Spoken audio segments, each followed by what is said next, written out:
That right there is what hundreds of peaceful protesters heard as they marched through the streets of Dallas, Texas. It sent them running for cover. A sniper attack targeting police officers. 5 police officers killed, 6 other officers were wounded, many in critical condition, and 1 civilian also shot. At this point, police have 4 suspects. 3 of them are in custody. 1, we are told, ended his own life through a self-inflicted gunshot wound. But the investigation into what happened here continues.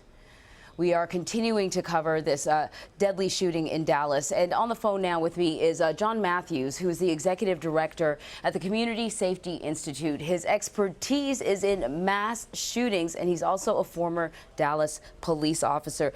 Thank you so much for joining us to talk about this. I just want to get your first impressions, though. When you heard that this seemed like a coordinated attack, that police officers were being targeted, what are some of the things that came to mind?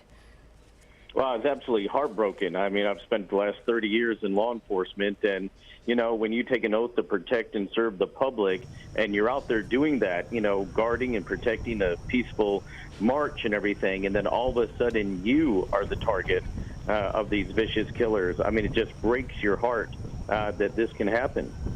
Yeah, indeed. So let's talk a little bit about this sniper coordinated attack. We were talking earlier to another guest, and I find that we talk a lot about lone wolf or maybe a conspiracy between 2 people when we're talking about these kind of shootings. This, I don't believe I've ever heard of on American soil. Much more difficult to pull off a coordinated attack with multiple people and nobody saying anything about it. This takes a lot of preparation. It takes a lot of planning. It appears that the perpetrators probably had knowledge or access to knowledge about the protest, about the route of the protest. They had to be pre-positioned, in their positions at the end of the route to pull off such a horrific mass shooting. And what do you make of the fact that police officers were targeted?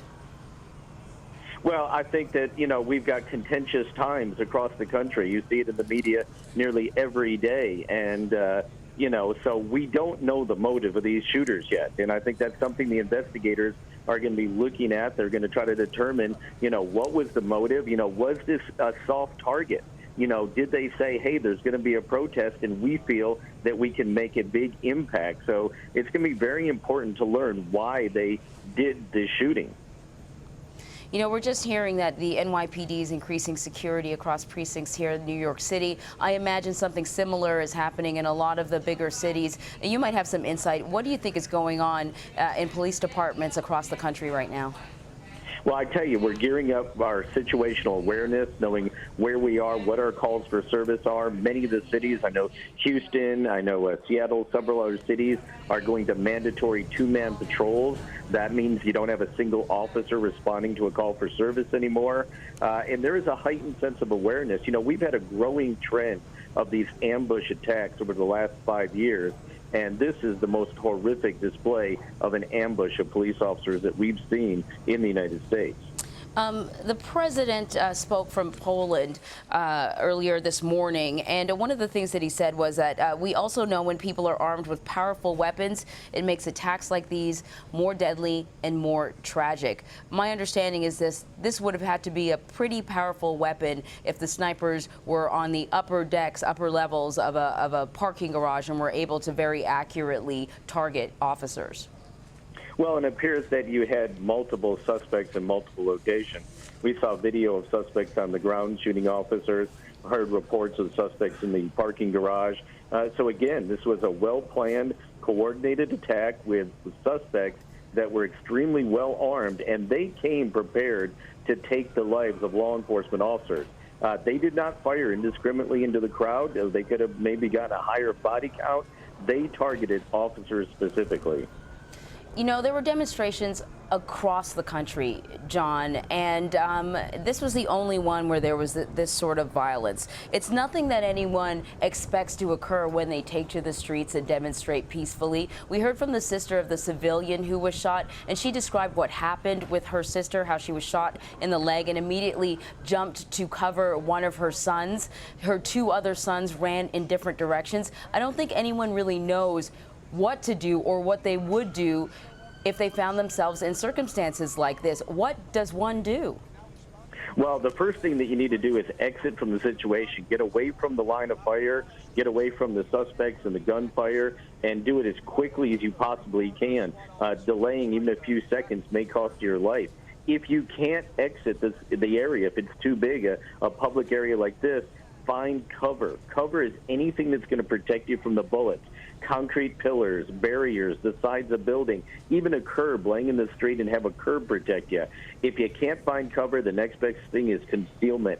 Hide yourself from the shooters. If they can't see you, they probably can't hit you, and your chances of survival go up dramatically. Very good advice. It's the advice that, you know, maybe a few years ago I think I really wouldn't need, but now we really don't know.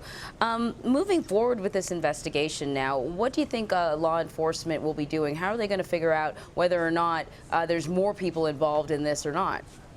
Well, they're going to be casting a wide net. They're going to be interviewing the suspects, the families and relatives of the suspects, friends of the suspects, and they're going to find out how big of a conspiracy this was. Was it 3 or 4 people that planned it and executed it, or were there many other people that helped get weapons, maybe gave them the route of the protest? So they want to know how big the future threat is to the citizens of Dallas and the citizens of Texas, and that's what they're going to be looking at. Are we no longer, or are we less safe than we were, say, a few years ago, 10 years ago? You know, looking at the number of shootings that we have, I don't know if I can tell you we're less safe, but I think we need to be more cognizant of what we're doing in public, when we're out in public, when we're out with our family. In law enforcement, we call it practicing situational awareness. And unfortunately, like you said, maybe 10 years ago, you wouldn't have thought about it. Now, today, you need to think about it, talk to your kids about it, and be prepared to know what to do if you find yourself in one of these situations. And do you think that there is an attitude towards law enforcement that has changed over the years? I think there has. I think that, you know, after 9/11, it seems like everything was very, very pro-law enforcement. We were very, very active and implemented many nationwide community-based initiatives. Recently, I think the trend has turned, and I think we need to work with our community partners to make sure that we're repairing any damage that's been done out there. When you worked in Dallas, what was the relationship like between law enforcement and the people that they served and protected? Well, I think, again, we were very active in reaching out with the citizens and building those relationships and letting the public know, hey, we can't do it alone. There's too many of you. You know, with 330 million people in this country and less than 900,000 cops, we need to partner with our communities and with our citizens. Yeah, it's interesting that you would say that. I found, you know, just sort of looking on social media, and there's all kinds of stuff on social media, good and bad, but I found particularly after these 2 shootings of Alton Sterling and Philando Castile, that there had seemed to be more conversation on social media about good police officers and good community members working together, and then in less than 24 more hours, we see this tragic incident happening. Are you concerned that the dialogue is going to break down, that something like this could do further damage beyond the physical damage that we're seeing here, but the damage in terms of the relationship between the community and law enforcement officers? You know, honestly, I hope it makes us more determined, you know, to work with the public that we serve and to build those partnerships with the various members of the community that are out there. Again, we're all in it together, and we've got to work together to keep our streets safe and secure. All right, John Matthews, you are the executive director at the Community Safety Institute. You have an expertise in mass shootings. We certainly appreciate you coming here and talking to us. Thanks. Thank you, ma'am.